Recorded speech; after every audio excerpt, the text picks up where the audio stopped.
les nouveaux succès du magazine dans lequel ont été prépubliés Seven Deadly Sins, Fairy Tail ou encore Love Dilemma, c'est ce que je vous propose de découvrir dans cette vidéo de présentation du Weekly Shonen Magazine. Voilà plusieurs mois que je n'avais pas chroniqué ce titre et je me suis dit que la Golden Week était la bonne occasion pour revenir sur le contenu de cet hebdomadaire. On y va! Donc le Weekly Shonen Magazine que je vais vous présenter aujourd'hui est le double numéro de la Golden Week, donc 22-23. Le Shonen Magazine c'est 300 yens à peu près, donc 2,50 €. C'est toujours la même taille, hein. Vous êtes habitués maintenant à mes chroniques de magazines de prépublication hebdomadaire, notamment le Jump ou encore le Shonen Sunday au Japon. Pour le Shonen Magazine, parfois c'est des couvertures sur des mangas, comme c'était le cas pour la fin de Seven Deadly Sins, qui a eu lieu fin mars, ou encore la fin de Gotobun no Hanayome. Et là, pour la Golden Week, on a une actrice, on va voir un petit peu plus ce qu'il en est dans les premières pages du magazine, et une mise en avant des séries qui bénéficient d'une page couleur. Donc l'actrice, c'est une actrice qui a le vent en poupe au Japon, c'est Kanna Hashimoto. Pour moi, elle a une place particulière parce qu'elle a joué dans le film live de Kaguya-sama Love is War, qui est une série que j'adore et que je recommande aussi bien en manga qu'en animé ou qu'en film live. Donc, elle jouait dans beaucoup de séries, plutôt de films récents, et par exemple sa présence ici est liée à la sortie d'un film, donc Shousetsu no Kami-sama, prévu en 2020, et c'est à cette occasion-là, c'est parce qu'elle tient le rôle titre dans ce film-là, qu'elle fait la couverture du Shonen Magazine. Alors, dans le Shonen Magazine, comme dans le Shonen Jump ou le Shonen Sunday en ce moment, il y a des nouvelles séries qui sont lancées, et c'est le cas, on arrive tout de suite dessus, sur Tokyo Babel, qui est une série qui est annoncée comme étant du survival. Donc c'est une série qui dit que en 2021, le 9 janvier, une tour gigantesque est apparue en plein cœur de Tokyo. Une tour bien mystérieuse qui s'envole vers l'espace, dont la hauteur est de 5 km, et sans qu'on ait réussi véritablement à savoir ce qu'il en était. Le héros de cette histoire est intrigué, fasciné par tout ce qui tourne autour de Babel. Est-ce que c'est des extraterrestres qui occupent cette tour? Tout ceci est encore bien inconnu, mais lui rêve d'escalader la tour, notamment pour pouvoir retrouver sa sœur, sa grande sœur, qui a eu un rôle fondamental pour lui, notamment parce que leurs parents sont décédés, mais sa sœur était là. Et sa sœur disait que elle était forte elle-même et qu'elle allait du coup être là pour lui. Mais depuis, elle a disparu. Un jour, elle a disparu aux abords de la tour. Et du coup, le héros veut essayer de grimper sur la tour. Donc on est sur des premières pages qui sont du quotidien et un petit peu comme un autre manga comme Gantz. D'un coup, les protagonistes vont se retrouver une nuit transportés à l'intérieur même de la tour. Mais attention, c'est pas un chemin de santé qui va s'opposer à eux. Donc, parce que d'un coup, ils trouvent quelque chose qui dit, par exemple, que dans ce lieu, les mots qui sont écrits deviennent réalité, avec une main tranchée et un stylo. Et par ailleurs, la fille que le héros connaît depuis longtemps va se retrouver très vite à disparaître parce qu'elle se fait manger par une énorme abomination qui semble être là. Et le héros va réussir à s'en sortir parce qu'il va prendre le stylo qu'il a vu, il va se rappeler de ce qui était écrit, et à partir de là, il va tracer un kanji, un caractère japonais.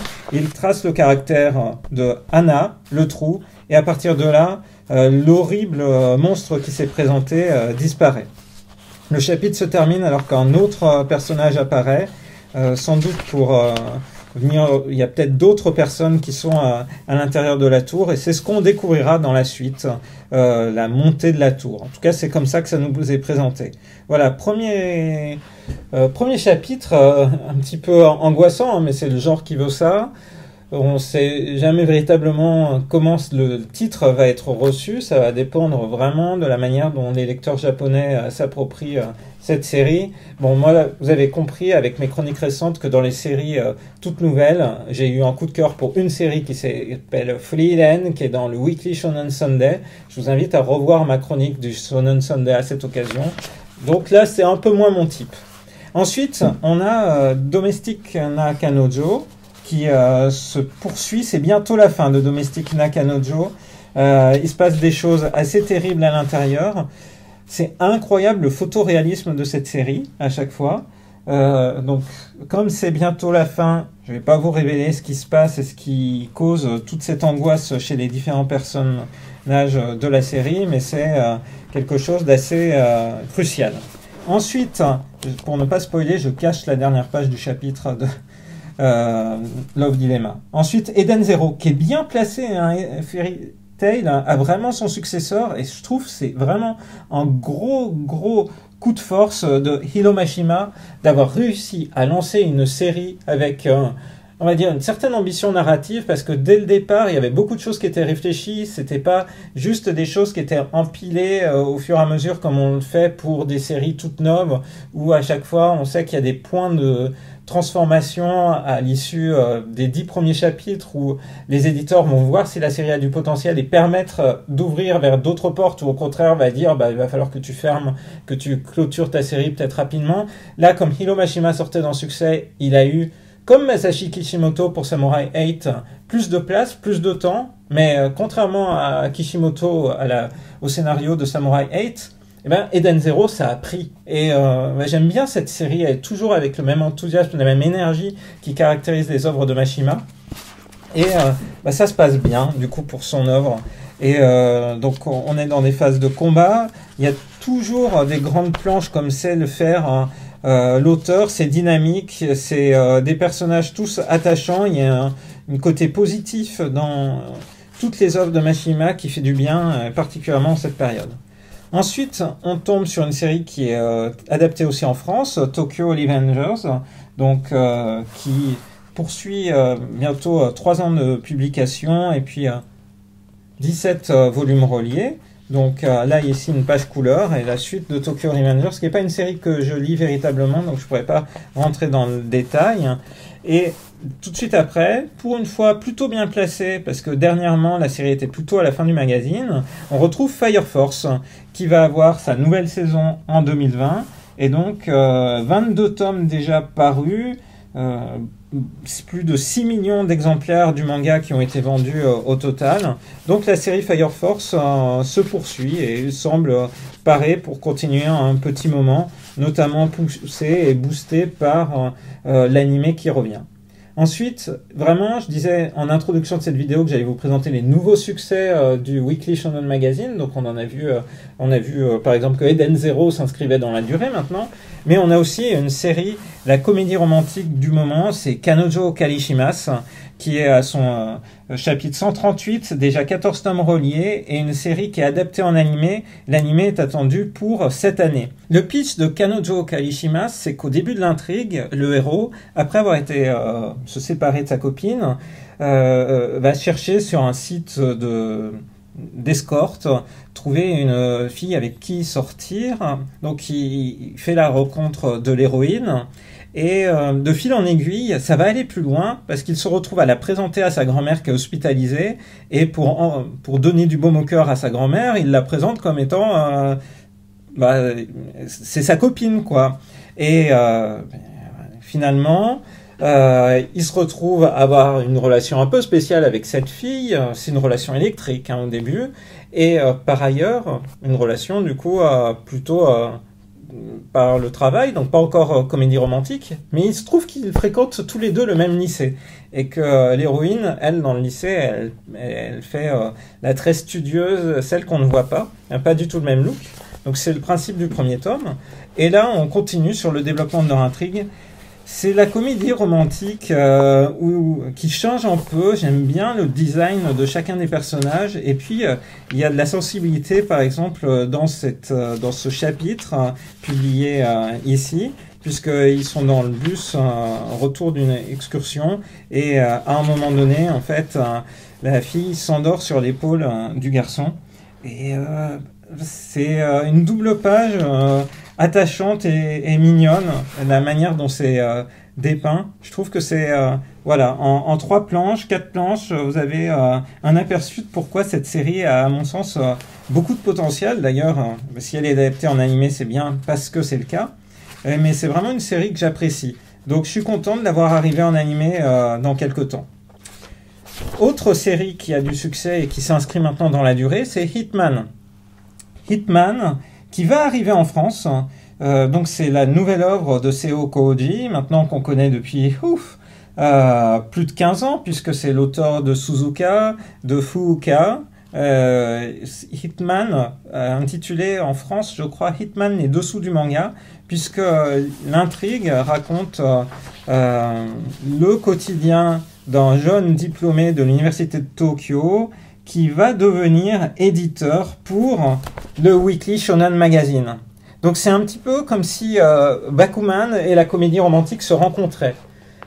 Et Bakuman, c'était dans l'univers du Weekly Shonen Jump, mais là, on est dans l'univers du Weekly Shonen Magazine. Donc, il y a plein d'éléments, c'est pour ça que Pika, je pense, sous-titre ça les dessous du manga, dans l'idée de présenter des choses qui sont liées à la manière dont ça se passe au niveau de l'édition.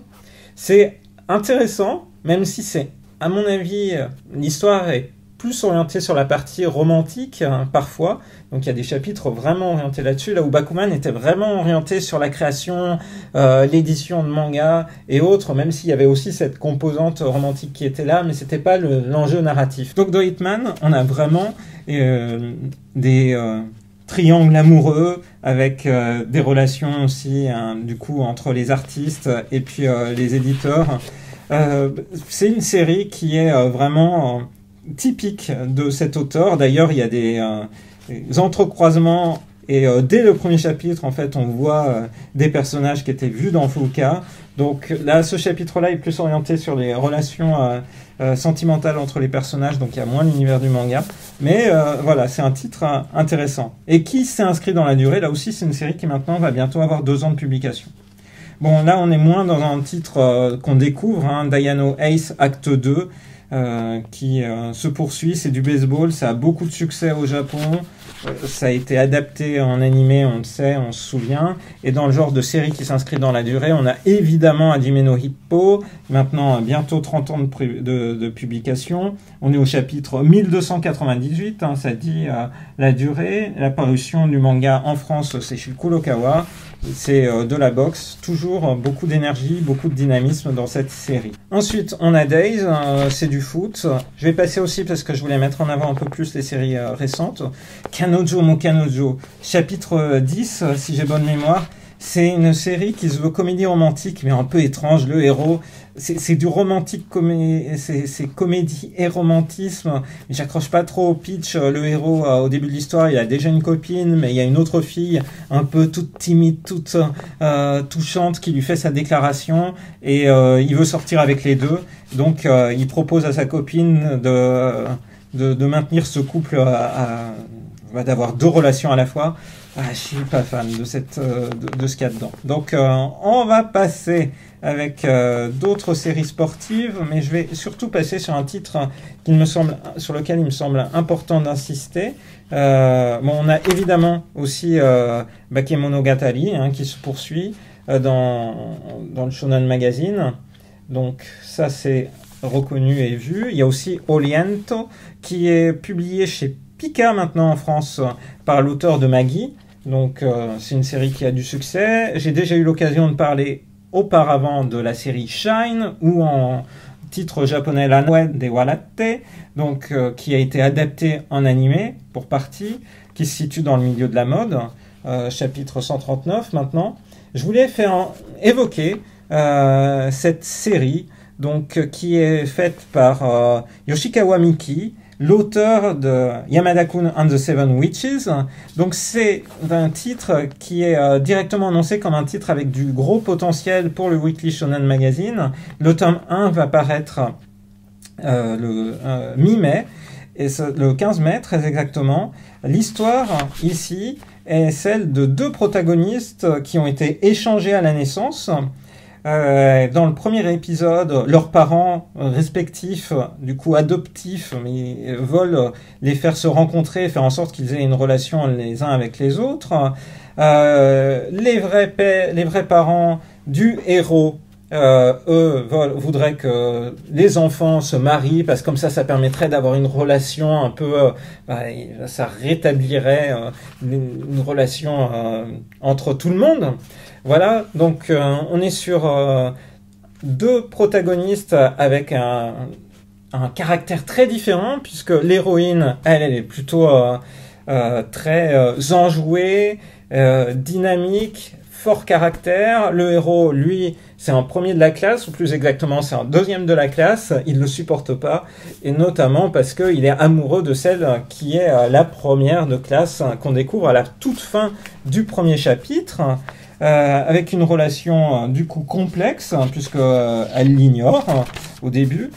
Donc un triangle amoureux qui est plutôt bien réalisé, notamment parce que c'est cet auteur-là, l'auteur de Yamada and the Seven Witches, qui fait passer beaucoup d'énergie dans ses personnages, beaucoup d'émotions aussi. Et c'est une comédie romantique attachante. Voilà, je pense que la série a du potentiel. Dans Yamada and the Seven Witches, au bout d'un moment, je trouvais qu'il y avait trop de personnages. J'espère qu'elle restera un peu focalisée pendant un temps sur ce trio-là, sans trop chercher à agréger, à mettre une foultitude de personnages dans cette série. Mais du coup, c'est un bon potentiel et c'est la série que le Weekly Shonen Magazine cherche à pousser. Puisque la parution a commencé, la prépublication a débuté le 29 janvier, donc il n'y a vraiment pas longtemps. Ensuite, on va passer sur une série dont j'ai déjà eu l'occasion de parler, mais je l'aime beaucoup, parce qu'elle est drôle, Soledemo wa Yumu wa Yosetekuru. Donc c'est une œuvre qui se passe dans un club de shogi, entre deux protagonistes qui visiblement sont l'un et l'autre amoureux l'un de l'autre, mais ne veulent pas se le dire. Ça nous rappelle un peu le pitch de Kaguya-sama. Donc le protagoniste, avec sa senpai, donc avec son aîné, ne envisage de déclarer son amour que si il arrive à la battre au shogi. Or, il a jamais vraiment joué au shogi, donc c'est pas demain la veille. Et bon, ils ont une relation, où ils ne veulent pas se dire directement les choses, mais c'est une relation mignonne et attachante aussi. L'auteur de cette série, ou plutôt la personne qui est à l'origine de cette série, c'est l'auteur de Kantakagi Mutakin, même si c'est pas Yamamoto Soichiro. Et du coup, comme c'est lui qui est à l'écriture de cette histoire, on retrouve vraiment tout ce qui fait le charme de Kantakagi Mutakin. Et c'est des chapitres courts, mais je trouve ça vraiment, vraiment mignon. Voilà, c'est les derniers coups de cœur, les dernières séries à mon avis qui vont vraiment avoir du potentiel dans le Shonen Magazine. Ensuite, on passe à des séries plus récentes. Donc là, 12e chapitre de Xevek, qui se situe dans un univers de science-fiction où une intelligence artificielle gère les conflits entre les personnes.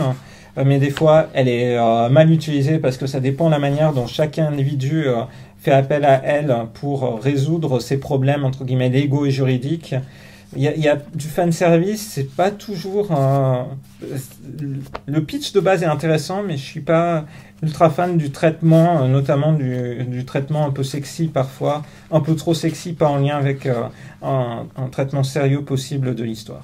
Voilà, ensuite on a une série sur des jeux qui est aussi à ses débuts, donc, et une série un peu angoissante de thriller, survival aussi, qui est à la fin, dont le tome 1 vient de paraître.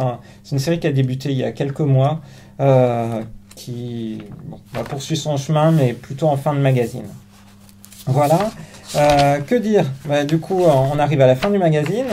Donc, pour la série de l'auteur de Yamada-kun and the Seven Witches, c'est vraiment la série dans laquelle le Weekly Shonen Magazine croit, avec le lancement du premier tome, avec du coup une page couleur et une couverture pour le prochain numéro, et une mise en avant aussi dans les sites, d'autres sites de lecture en ligne, notamment les sites de type Line Manga et autres, parce que ça a de l'importance, les gens ne lisent pas seulement en format papier.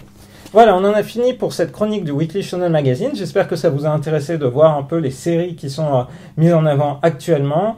Le gros enjeu pour le Weekly Shonen Magazine, c'est aussi de renouveler son pool de séries, puisque fin de Seven Deadly Sins cette année, fin de Gotobun no Hanayome, donc, et fin de Love Dilemma en juin. Donc beaucoup de séries qui se terminent, ça veut dire il faut de nouveau des shonen qui portent le magazine et aussi des comédies romantiques.